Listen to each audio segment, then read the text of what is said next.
Do you believe that engagement is the most important thing when it comes to your social media content? Well, despite what you may have been told, it's not. Today, I'm debunking this myth to show you why engagement is the wrong metric to be measuring in your social media, and how, despite what you may have been told in the past, engagement will not bring you the one thing that you're looking for in your business, and that's more clients and revenue.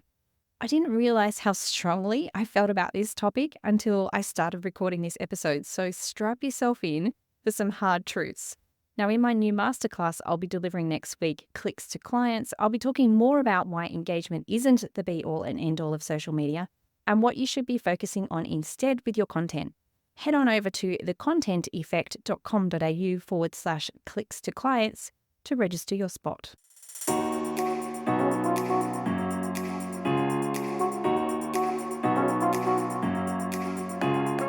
Welcome to the Powerful Content Podcast, your go-to source for content creation, strategy, and business inspiration. I'm your host, Mel Daniels, content strategist, coach, and speaker, empowering women across the globe to grow their business with powerful content that connects, nurtures, and converts.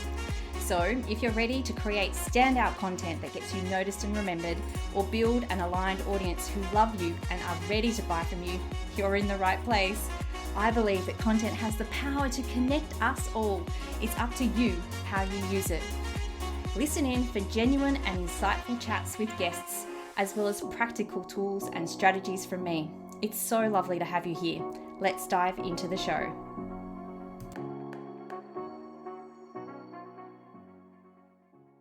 I acknowledge the Wongal people of the Eora Nation as the traditional custodians of the country that I am recording from today. I recognise their continuing connection to the land and waters. I pay my respects to elders past and present and extend that respect to all First Nation people listening today. Hello, beautiful people, and welcome to episode 124 of the Powerful Content Podcast. Thanks for allowing me into your ears and your brain today. I'm grateful that you're choosing to listen in, especially with all the other options out there. So today I thought I'd cover off a topic that's been bothering me quite a bit lately, and that's social media engagement. And this is not just because my own engagement is low, which it is, but because people believe that engagement is the measure of how well your social media is doing. And engagement can relate to any piece of content you create, but in this specific case today, I'll be talking about social media.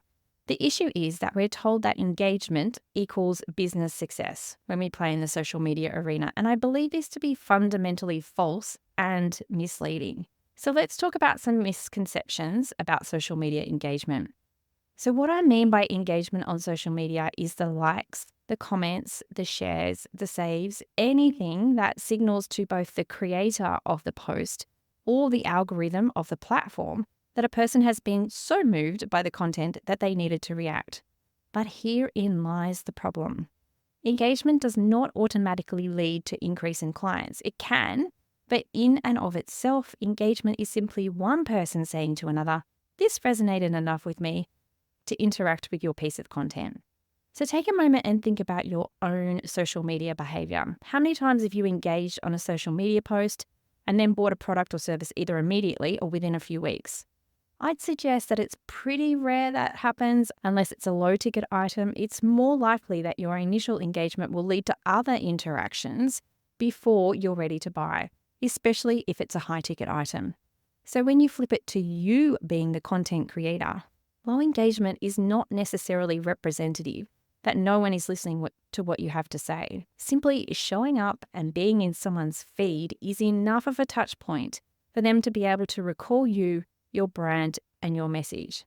So why does this misconception exist that engagement is the be-all and end-all of social media?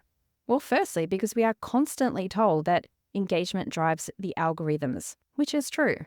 If a piece of content is engaged with, it tells the algorithms that this is a worthy piece of content and should be shown to more people. We have even more visibility, another outcome that we crave and we are told that we need, simply by a piece of content having more engagement. And secondly, we're told that engagement is key by the social media experts over and over and over again. Experts who specialize in one type of social media platform and who focus on tactics rather than strategy. Now, the impact of this is that we end up incorrectly chasing the engagement rather than sitting back and looking at our overall strategy and how we can bring in new leads and clients. For at least one moment, this moment in time right now, I'd love for you to move away from the micro tactic focus that's looking at one metric for one type of post on one type of platform to look at how your content is working across all of your ecosystem. How is it working together to bring in your ideal clients and convert them? Now, there's a few other things at play here. One is social proof or herd mentality, where people assume the action of others in an attempt to reflect the correct behavior that will keep them in the good books of the rest of the herd. We don't want to be kicked out of our safe community, so we go with the majority, and we all do this. And this is the same for social media. And the other thing here is popularity bias, where people may favor content that already has engagement on it as they perceive it to be more credible. Think about your own actions. How many times have you been the first person to like a post? I'd say it's pretty rare. So far, we have the external factors, the algorithms and the experts, the psychological reasons, and then there's also the social or internal reason of validation that influence our chase of engagement. Seeing a post we've created with lots of likes and comments makes us feel good. It's rewarding. It makes us feel validated that people like us.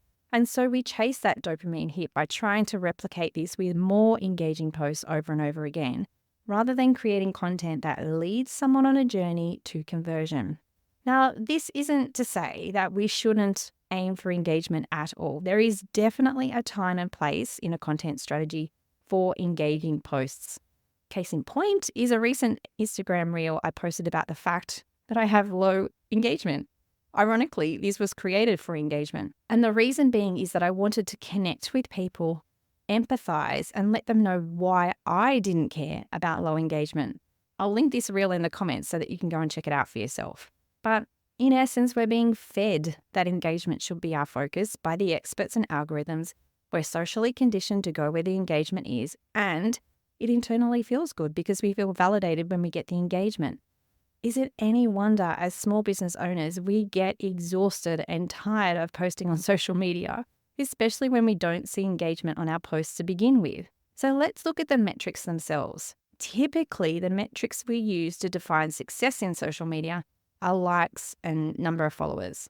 But these metrics are misleading as it gives us zero indication of what really matters, and that's being sales. They give us the illusion of success. Let's think about the effort it takes someone to like a post. It's very little effort, right? So on Instagram, it's a double tap. On Facebook, it's just a like or a heart. So engagement doesn't reflect the deeper interest or intent to purchase because a post may have 50 likes, but no profile views or clicks to websites. And please, don't get me started on followers. This drives me insane to see people teaching others how to get ridiculous numbers of followers on their accounts, because that's what they were able to do. Have you ever thought why that is? These experts are teaching tactics, not strategy, about the social platform that they're actually on, so of course they're going to accumulate followers. You are likely in a different industry altogether, so the tactics that they have used won't translate to your business. Now let's also talk about context. The number of likes on a post should be taken in context. We may see a post that has 100 likes and immediately step into comparisonitis and think, why can't I get this many likes? Am I not good enough? I want to give up. Instagram sucks. Facebook sucks. But how many followers does this person have? It's about the engagement rate. Now, Rival IQ's 2024 social media industry benchmark report, which I'll link in the show notes, shows that median engagement for Instagram across all industries is just 0.43%. 3 years ago, this was sitting at about 1%. So let's just do a little bit of math here. At 500 followers on Instagram, you can expect 2 likes on a post. 3 years ago, it would have been 5. At 1,000 followers, it would be 4 likes on a post, and 3 years ago, it would have been 10. At 10,000 followers, you can expect 43 likes on a post. And 3 years ago, it would have been 100. So yes, others may get a lot of likes on a post, but does that sit at the current engagement rates? So I went searching to do a little bit of research on this.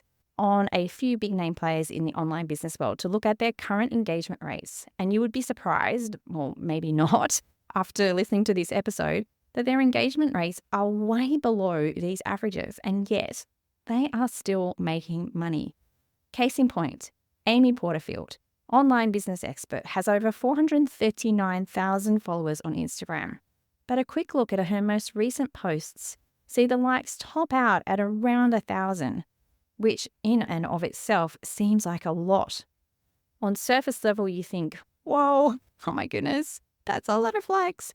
But that's an engagement rate of only about 0.23%, half the median reported by Rival IQ. And she generates millions of dollars of revenue every year, and she earns over $1.2 million per year just in affiliate income. And I'm sure that if you do the same math for any big name you follow, especially coaches in Australia, you will see a similar trend, less than the median rate for engagement. I guess what I'm trying to say with all of this is that you're much better off taking your social media vanity metrics with a grain of salt and instead zooming out to understand the bigger impact on your business through action taking. So things like visits to landing pages, downloads of your freebies, and sales of your packages. And if engaging content shouldn't be your focus, what should you do instead?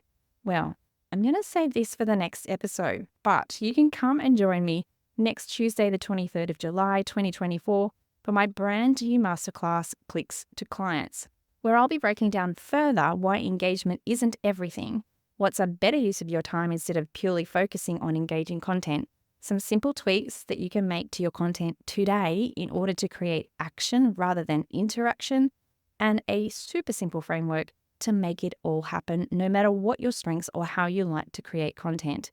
So head on over to thecontenteffect.com.au/clicks to clients to register. There's going to be a limited time replay available as well. Okay, so that's my mini rant for today. I really want you to walk away from this episode knowing that not every post's focus on social media should be engagement. The reasons why we're conditioned to focus on engagement, and the difference between vanity metrics and strategy. It's really time for you to ditch the shoulds of engagement and focus on what you need to do instead to get more clients in the door.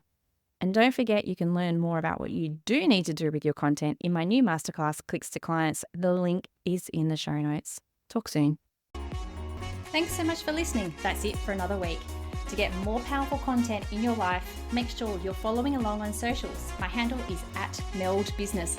And just in case you're wondering, the groovy music for this podcast was created by Just Here on SoundCloud.